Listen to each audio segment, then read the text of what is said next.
السلام علیکم ورحمۃ اللہ وبرکاتہ۔ فرحان اختر اور اسی طرح عبد الماجد قادری چینل، ان دونوں بھائیوں کا یہ سوال آیا ہے، تقریباً دونوں کے سوال ایک جیسے ہیں کہ غیر مسلم کو بیاض پر پیسہ دینا کیسا ہے، اسی طرح غیر مسلم کو قرض دے کر اس سے بیاض اصول کرنا، سود لینا، یہ کیسا ہے، اور جو سود غیر مسلم سے لے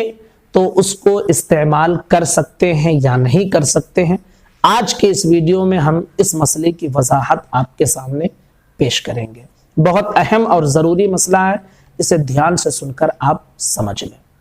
یاد رکھ لیجئے، ایک بنیادی بات آپ سمجھ لیں کہ مسلم اور حربی کافر کے درمیان جو بھی معاملہ ہوتا ہے تو وہ اس میں جو نفع لیا دیا جاتا ہے یا نفع دیا جاتا ہے، یہ سود، انٹرسٹ، بیاض نہیں کہلاتا ہے، کیونکہ مسلم اور حربی کافر کے درمیان سود ہے ہی نہیں، سود ہے ہی نہیں۔ تو اب ظاہر سی بات ہے کہ اگر مسلم اور کافر کے درمیان کوئی ایسا معاملہ ہوا تو پھر جب وہ سود نہیں ہے تو پھر ان کے درمیان جو معاملہ ہوگا اس پر سود کا گناہ بھی، بیاض کا، انٹرسٹ کا جو گناہ ہے وہ گناہ بھی نہیں ملے گا۔ اب آئیے موضوع کی طرف چلتے ہیں۔ یاد رکھیے کہ اگر کسی مسلم نے غیر مسلم کو قرض پر یا ایسے پیسہ دیا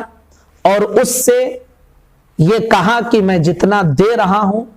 اتنا تو میں ایک مہینے بعد لوں گا ہی، اس پر پلس اتنا کر کے میں لوں گا، جیسے میں 1 لاکھ کسی غیر مسلم کو دے رہا ہوں، 1 مہینے کا وعدہ ہے، 1 مہینے کے بعد جب میں اس سے لوں گا تو 1 لاکھ اور پلس 1000 لوں گا، تو یہ جائز ہے، یہ جائز ہے، اس لیے کہ ان دونوں کے درمیان سود ہو ہی نہیں سکتا ہے۔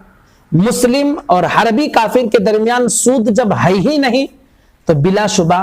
اس کا 1 لاکھ کے اوپر جو بھی متعین طے ہو جائے دونوں کے درمیان، اس کا لینا مسلمان کے لیے جائز ہوگا، اور جس کام میں وہ استعمال کرے اس کام میں وہ اس کو استعمال کر سکتا ہے، کوئی حرج نہیں ہے۔ البتہ اگر کوئی مسلم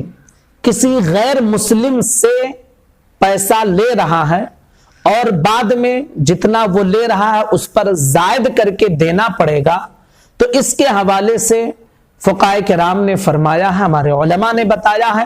کہ اگر غیر مسلم سے آپ پیسے لے رہے ہیں اور ایک مدت ختم ہونے کے بعد آپ کو اس پر کچھ زیادہ کر کے اسے ریٹرن کرنا پڑے گا، تو اگر ضرورت نہ ہو تو آپ ان سے نہ لیں، ضرورت نہ ہو تو نہ لیں، اس لیے کہ کسی مسلمان کے لیے یہ جائز نہیں ہے کہ بغیر ضرورت کے کسی حربی کافر کو نفع پہنچائے، یہ جائز نہیں ہے۔ تو اگر کوئی غیر مسلم سے پیسہ لیا اور اس پر زائد کر کے دینا پڑ رہا ہے تو ایسا نہیں کہ یہ سود دے رہا ہے، بلکہ یہ کہا جائے گا کہ یہ اسے نفع دے رہا ہے،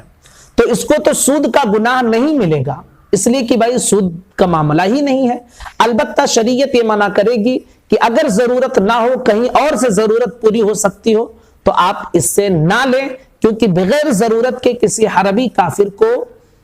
نفع پہنچانا یہ جائز نہیں ہوگا۔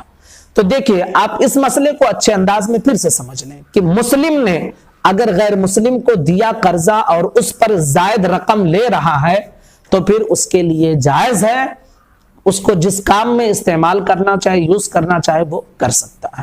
اگر کسی مسلم نے غیر مسلم سے قرض لیا اور اس کو زائد کر کے دینا پڑ رہا ہے تو شریعت یہ کہے گی آپ کو کہ اگر کہیں اور سے ضرورت پوری ہو سکتی ہے تو آپ اس سے نہ لیں، کیونکہ آپ اسے بعد میں فائدہ پہنچائیں گے، اور بغیر ضرورت کے کسی حربی کافر کو فائدہ پہنچانا یہ شریعت منع کرتی ہے کہ کوئی مسلمان ایسا نہ کرے، اور ان دونوں کے درمیان جو معاملہ ہوگا وہ سود نہیں کہلائے گا اور اس کو سود کا گناہ نہیں ملے گا۔ البتہ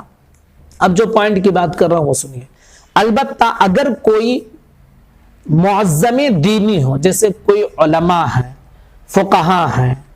معاشرے میں ان کا ایک اہم معاملہ ہے، ایک الگ ان کا معیار رہتا ہے،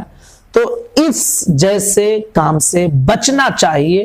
کہ لوگ اس کو دیکھ کر کہ یہ بھی تو سودی کاروبار کرتا ہے، حالانکہ لوگ سمجھتے نہیں کہ یہ سود ہے ہی نہیں، وہ مسلم اور مسلم کے درمیان سود کا کاروبار کرنے لگیں گے۔ اس لیے فقہا نے یہ احتیاط کا پہلو رکھا ہے کہ اگر علماء فقہا اس سے بچیں تو یہ زیادہ بہتر ہوگا، اور اگر کرتے ہیں تو گناہ نہیں ہے، کیونکہ شرعی اعتبار سے یہ جائز ہے۔ تو امید کرتا ہوں کہ مسئلہ کلیئر ہو گیا ہوگا۔ گزارش اپنے تمام ساتھیوں تک اس کلپ کو پہنچائیں، ہمارے چینل کے ساتھ جوڑیں تاکہ سب کو دینی معلومات حاصل ہو۔ السلام علیکم ورحمۃ اللہ وبرکاتہ۔